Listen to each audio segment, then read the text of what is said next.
Hey, this is the Nature Boy Ric Flair. And believe it or not, whether you like it or don't like it, learn to love it, because you have to listen to Wrestling is Real. It is the best thing going today. Woo!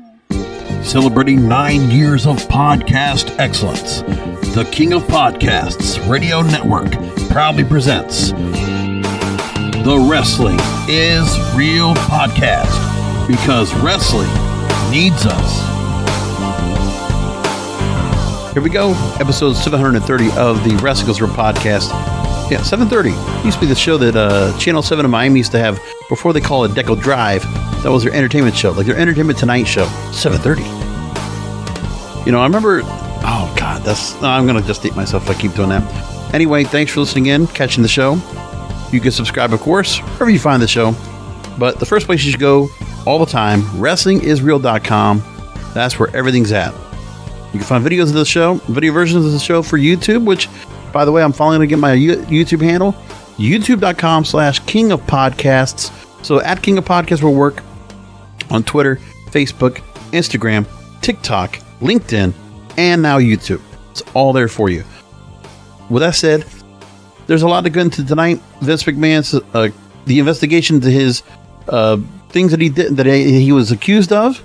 The internal investigation has concluded, and its alleged misconduct is complete. We're going to go through a couple different stories about that. The Q3 2022 earnings call with Nick Khan and Stephanie McMahon. We'll talk about what came out of that. A number of different announcements coming off of that. And Crown Jewel this weekend coming up this Saturday. And of course, yours truly will be doing a post show. I won't be doing it immediately after Crown Jewel, but I will probably do it on Saturday night, like I would normally do. I'll do it Saturday night after Crown Jewel. We'll talk about it, and we'll go through what we found out for the show, which has a pretty good card. We'll go into what's going on with that. They got it all set up.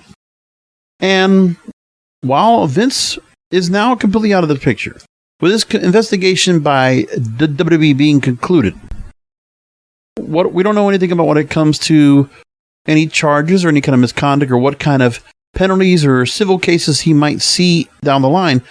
We'll wait and see what this all is being said, but all this information came out tonight. We'll find out then, in the meantime, that WWE is doing just fine since Vince stepped down, and that Triple H has moved things along. He's obviously done a pretty good job of putting everything where he wants it to be. It's definitely his show now. And he has made changes when it comes to the Next in Line program, where he's kind of eliminating that. Is going back to more of the NXT style that he had before and kind of implementing that now on the main roster, more or less. And it's better, but, it still needs more time for everything to come across. We have to see where things pan out with Bray Wyatt. We have to see what pans out when it comes to WrestleMania time. But there's obviously some things we really like. The Bloodline storyline has been fantastic. It's the best thing going in wrestling today. So there's no doubt about that part. When it comes to what they're doing in the women's division, there's more that needs to be happening off of that, but we can wait on that. And then when we look at where things are with, I guess where their storylines are going.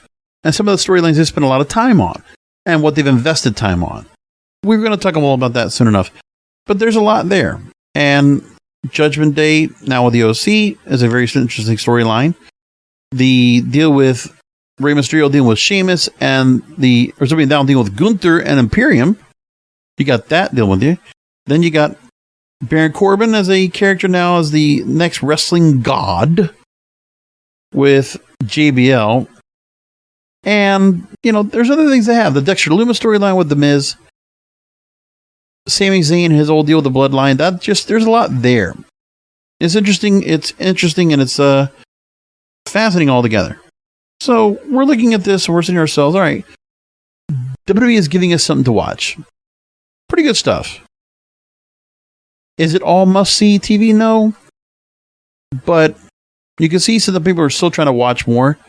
Now, when it comes to Halloween, obviously the ratings were not good. And with other things that were going on, impossible for them to really do anything much except forget about 1.5 million viewers overall. Because, look, no matter what part of the world, the country you were in, Halloween was in place. Trick-or-treating time was right then. So for that to go on was going to be tough. Now, also the World Series was supposed to happen, but that also didn't get to happen because it was rained out. So all that didn't help. Not much at all. So let's go into the stories themselves. We're going to go first into the investigation of Vince McMahon and what is being said now of the internal investigation. So here's where we are with things right now. As we see it, well, I'll take from Fightful first. And they make the point and say that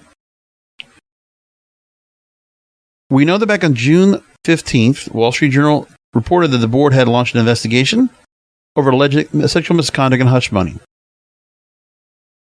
In the third quarter earnings report for 2022, which we're going to talk about with Nick Khan and Stephanie McMahon, the investigation was completed. Special committee has been disbanded. And the investigation cost the WWE $19.4 million. Now, we don't know if that means the money that was part of the money that was sent out and how it was sent out, what it was used for, and whose account it came from, and was it company funds, all that good stuff. We don't know yet. But what we know is this.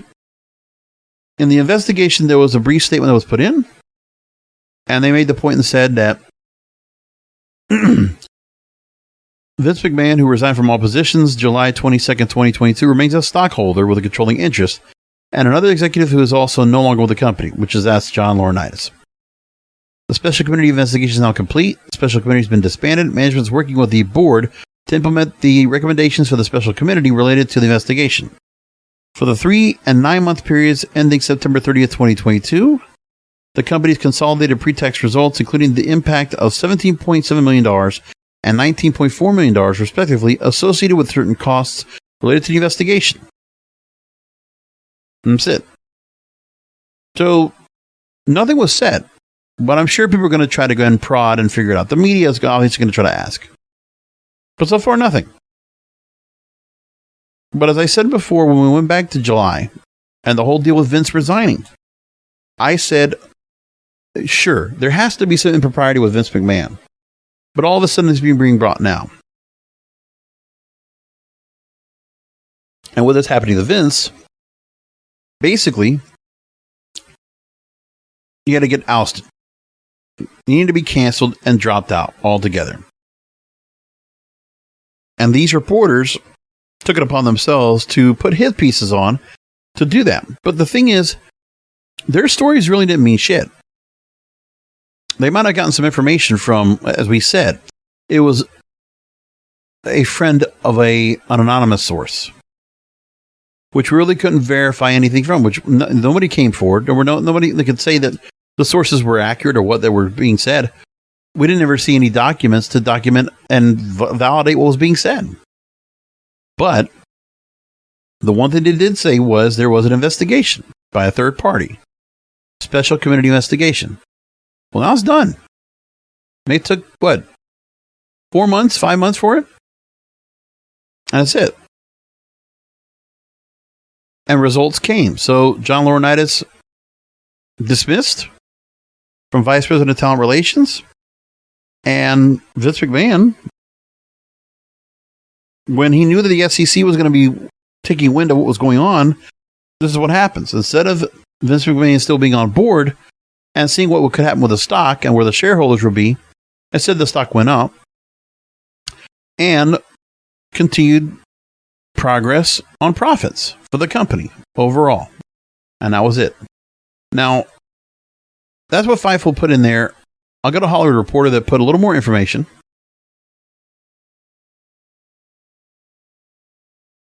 And basically, the WWE, even with the investigation looming over them, they still beat Wall Street expectations for the third quarter on revenue. Majority coming from media rights. But let me tell you, there's not a lot of companies right now in the stock market that can say that. And just this last week, there have been earnings calls with the likes of Meta, parent company of Facebook, or Amazon, or Tesla, or Twitter.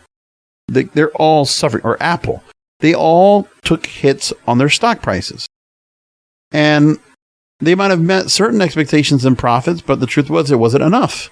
Because Wall Street had expected something better.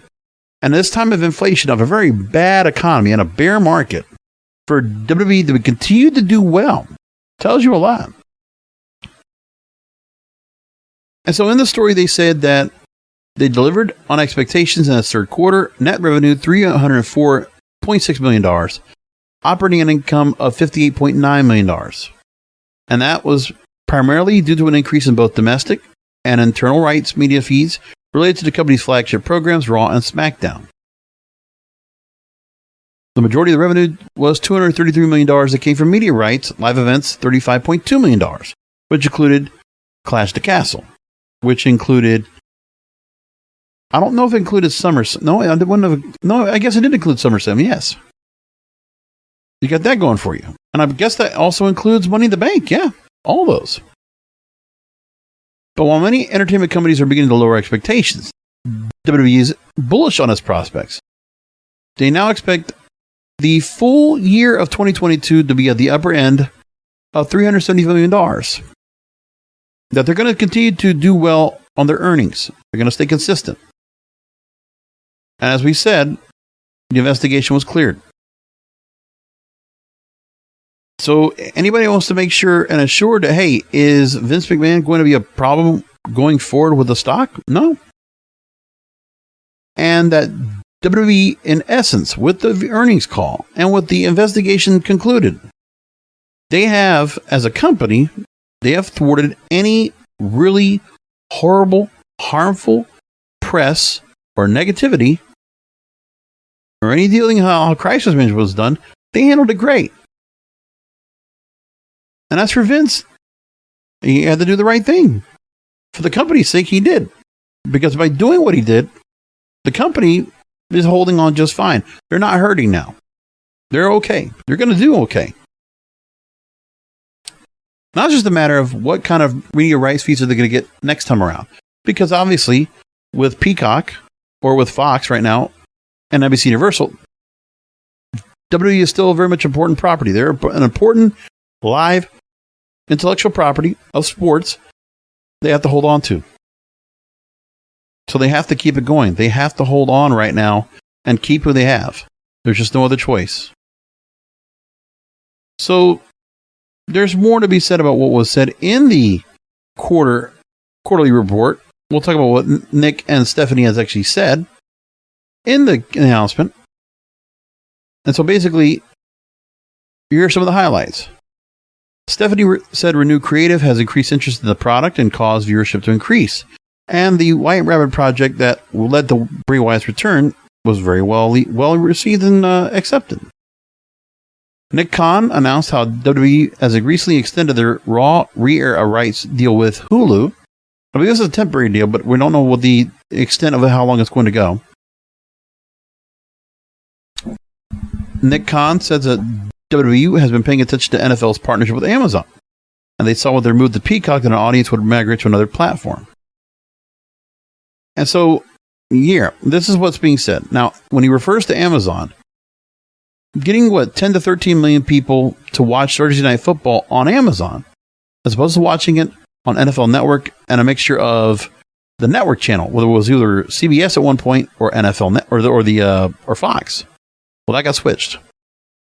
And Amazon put all the money down to put this on because for them, they're able to promote all their other products. Promote their live concert series now with 2 Chainz.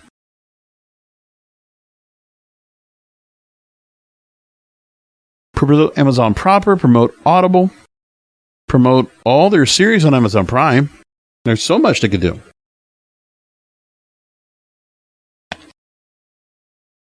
And for the most part, I mean, some of the games have been kind of suspect because they were not great, but that's just a selection of games they got. But they've worked out well. Like it's worked out for them. They're doing pretty good. Now, when you look at Amazon, I don't know. I mean, forget the NFL anyway. It's going to be like I said, was it $1 billion? I think they spent over the next 4 or 5 years, whatever it is. But they're going to start trying to create other live series. And if they're able to go ahead and increase the amount of subscriptions to Amazon Prime, then that's what's going to work. That's what they want, and it's actually happening. So that works out for them. Moving along, Triple H says that social media views have gone up, record views. When you look at things because what you're seeing right now is what Triple H has done. He's starting to find things where there are certain clips that are being pulled that are being much better used because of how everything's going on. You can find multiple clips for various segments on the show. For anything with Rhea Ripley calling, Dominik that she's Poppy, right? Or Mommy. Or the bloodline stuff when you have, when you have Jey Uso say, I don't give a damn what the Tribal Chief says. Or Sami Zayn says he's not so oozy. Like, all that shit right there got everybody going. And those clips went really well. It's like anything with YouTube, anything on TikTok, Instagram, it worked out. People were really into it, engaged. And then the Bray Wyatt stuff, the White Rabbit, all these different clues that were trying to be put out there. And people couldn't understand it, so they were all trying to piece the puzzle together. And all the stuff with Dexter Lumis, like there's things that he did that kind of, made a point. And then when Triple H was asked about the Bray Wyatt return impact on viewership, he says the campaign's impact on overall interest. There are plenty more creative, strategic stunts like this in the future. And he wants to plan more stories and moments ahead of time, more now than prior. He wants to do a lot of creative well ahead of time. And they're doing good creative without Charlotte, Becky Lynch, Cody Rhodes, Randy Orton, who will help a lot. And by pointing those names out, that tells you a lot.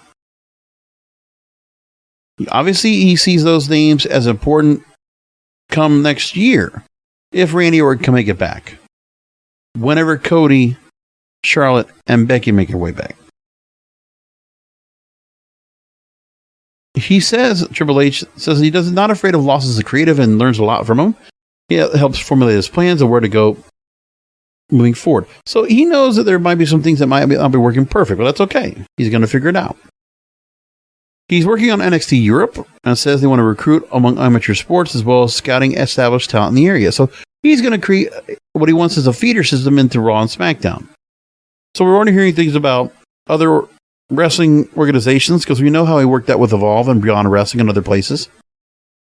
And then he moves along and maybe the NIL program is not going to be necessarily the thing. He's going to try to set up a space for recruiting in Africa for talent. So he's going back to his original plan of creating different, let's say, substations for talent to be acquired and procured in different continents. And then they can bring them to the Performance Center, recruit them, bring them on board, and see what happens. And as for Nick Khan, he wanted to also conclude saying that he likes that WWE is found on various traditional and digital platforms. That you can find them on cable, free to air, and streaming so they hit all programming and all markets. And that free to air is best for live programming. So yeah, the idea is that if you're watching something live on Fox or NBC or CBS or whatever, and it's live, like there's still something to be said about people will still watch shows and events there. Like if you're looking at college football, they'll very much get between 8 to 12 million viewers for the highest end of college football games on any of those networks. They get almost 9 million viewers for Ohio State, Penn State this past weekend on Fox, 12 o'clock noon. And then Tennessee, Alabama, I think got 12 million viewers last week, and that was a 3:30 start on CBS. And as for the NFL, it's pretty obvious. You're seeing viewership, even during the day, on network. You're getting, in some cases, 25 to 35 million viewers per game. And so WWE is still in the echelon of live programming, and they still fit that market. They just need to make sure they keep doing programming that will make it where you have to watch it live. You're going to be compelled to watch it live instead of waiting for the clips. That's what it comes down here. So they got a good idea where they're going with that. I can appreciate that. Let's move on to Crown Jewel. We're not going long tonight, maybe 30 minutes, because it's just, right now, it's just the time of year where we haven't had a lot of controversy. We don't have the Vince stuff going on. We don't have the backstage stuff with, AEW, all that kind of stuff going on. So, a few other things I want to bring up before we wrap things up. All right, so Crown Jewel this Saturday. We'll talk about that in a minute, but then talk about how there's been this whole talk about a possible terrorist attack, which, it was being said that there are certain government sources in Saudi Arabia that think that there was a target that the United States was made aware of a potential imminent threat to the kingdom from Iran. Crown Jewel will be emanating from Riyadh on Saturday, and the company's still going to move ahead with the show. They already have security protocols and emergency contingencies in place for any issues, and they're hopeful that everything will be fine. And so everybody feels like nothing's going to happen here. That's just where they're going to go. But as we said, we're hearing that story, and I'm not sure what they're going to think of if we're going to get anything from it. But again, we heard about it. Wall Street Journal reported on it. And the warning has prompted Saudi Arabia, the U.S., and several neighboring states raising their level of alert for their military forces. A National Security Council spokesperson says, "We are concerned about the threat picture. Remain in constant contact through military and intelligence channels with the Saudis, who will not hesitate to act in the defense of our interests and partners in the region." And so we don't know what they're going to be, what's going to happen. But they're talking about this. But I don't know if there's anything more that can be said that is going to happen. We don't know yet. Anyways, that's what they're saying. And so this weekend, I'll go through the matches now. Preview predictions. So we have so far 1, 2, 3, 4, 5, 6, 7, 8 matches announced. And so we have at the moment, we'll go in a certain order, but we'll make sure the final matches, the main event matches, we'll kind of get to last. And so, first off, we're looking at women's tag team titles, which Alexa Bliss and Asuka just won on Monday night over Damage Control, a rematch instantly at Crown Jewel. The Undisputed tag team titles, the Usos will take on the Brawling Brutes. And I'll say this. Alexa Bliss and Asuka will hold on to those belts. They'll retain the tag team titles. Usos are not going to lose to Brawling Brutes. Bianca Belair versus Bayley, Raw Women's title. I'm going to take Bianca Belair again. Braun Strowman versus Omos. I'm going to take Omos. Steel cage match, Karrion Kross versus Drew McIntyre. I will take Karrion Kross for the win. And Brock Lesnar versus Bobby Lashley. I will take Bobby Lashley on the win. I know it's crazy, but I think this is the rubber match. I think Bobby goes over. Judgment Day versus the OC. And I will take Judgment Day on the win. And the Universal title, I will take Roman Reigns. Remember, this is still Crown Jewel. It's a show for the Saudis. They get the people they want over there. It's fine. And that's it. But it's interesting that Crown Jewel will not get the normal plethora of part-time people they normally get. Maybe they're kind of happy with where the programming right now and the storylines they have right now that the crowd's going to be okay with. They don't have to call up Ronda Rousey or Goldberg or anything like that. They got Lesnar. They got Roman Reigns. And, the whole bloodline storyline. They got all that there. So they're going to be set there. Anyways, that's fine. It works out. Okay, one other story I didn't get a chance to talk to, which happened over the weekend. First off, there's words between Tony Khan and Eric Bischoff. And I should bring this up here because there's a lot of what's being said about how the booking of the show is. And, let's not listen to Conan and, keeping it 100 and all these different things about everybody talking about everything. Well, Tony Khan and Eric Bischoff have allowed themselves to publicly talk about what's going on. Let's go into it. First off, Eric Bischoff spoke first. Oh, excuse me. Tony Khan spoke first. Let me go and go to him. So, a week ago, and I would have missed this to bring up on the show, but we're bringing it up now. That Tony Khan says that Eric Bischoff, his one-time friend, has been incendiary, contradictory, and hypocritical in his critiques on how Khan puts together certain Dynamite matches. And so last Wednesday on Busted Open, he went on to talk about Dynamite. And he took a turn near the end of the show to address the fascination about that every match of every show should have a long storyline built to what is taking place. It just doesn't need to be the case for every single match. He didn't say anything by name, but he alluded that being the case of how WWE is put together a TV product over the last 20 years. He said there are stories and have been for the majority of the matches on his own TV product. And then Khan would say about how Bischoff took specific issue with his comments about how WCW would still be in business if Ted Turner knew half as much about booking as what she didn't apparently or fractured a relationship. And Khan said this, frankly, quote, the person that's been the most incendiary is Eric Bischoff. The good WCW the Monday Night shows from 95 to 98 featured random lucha matches and other unexpected pairings. Quote, there was a certain exquisite randomness to the lineup of the card. There were a lot of stories happening in WCW, but probably less than half the matches on Nitro had a story going into them, and that was fine. It was the industry standard show. And he's right. That's what it was. Like, you think I cared about, like Norman Smiley versus Scott Norton? No, not really. Or when Rick Steiner would just have some random match, but that happened all the time. He's right. And then WCW copied the competition's method of doing things where every single match had to be happening for a reason. And his own reason for a seemingly random pairing could be the start of something new or just a challenge to see who's the best in that given match. Quote, to see the person who probably put more cold matches on TV and did it successful and did it well, say that it's an abomination to do it is pretty contradictory. I definitely don't want to see fans get brainwashed into thinking that there's only one way to do it just because he's seen it done one way for a long time. I agree.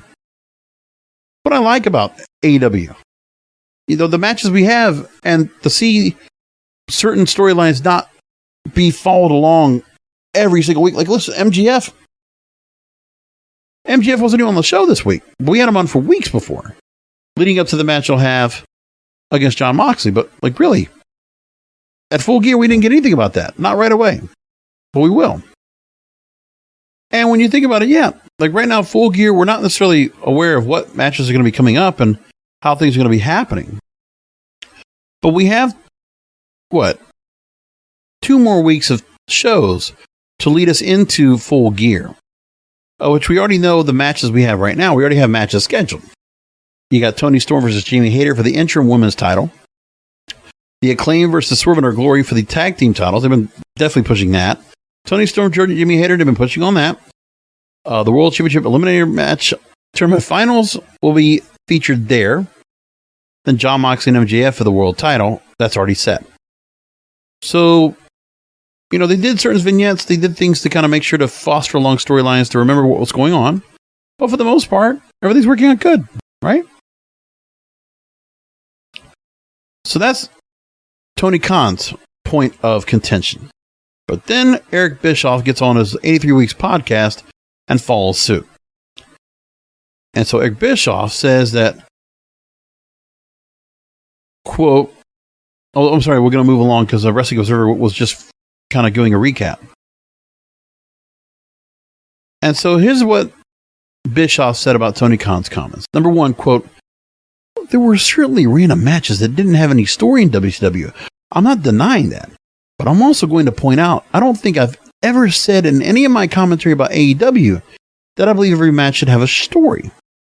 When you're introducing new talent, or when you have talent that you haven't really matched up storyline-wise with an opponent yet, but you want to expose that talent, you want the audience to become familiar with that talent. You want to establish that talent. Sure, put people in matches that really don't have story, but use that time in non-storyline matches to give us some real backstory and information about said talent. He goes on to say that my issue in my comments about AEW and the creative behind it is really a bunch of top matches that don't have sufficient story or structure, or at least a compelling one. Your top matches, your A, B, C, and D storylines, that's different. I've seen a lot of matches, a lot of storylines. What AEW considers a storyline that I feel are just nothing more than excuses for a match. They're not well-crafted stories. Right. Sometimes he has a match that gets booked up for the next week, and it's just something that kind of just gets put together. I get it. And then he says this, quote, I believe in today's competitive environment with television being what it is, that if you want to pay attention, Tony, build and grow your audience, you're going to have to do it with well-crafted, compelling, well-structured storylines, and I don't see it. I see excuses for matches, and that's not a storyline. And that's Eric Bischoff saying that on his program. Okay, I get it, but, for the most part,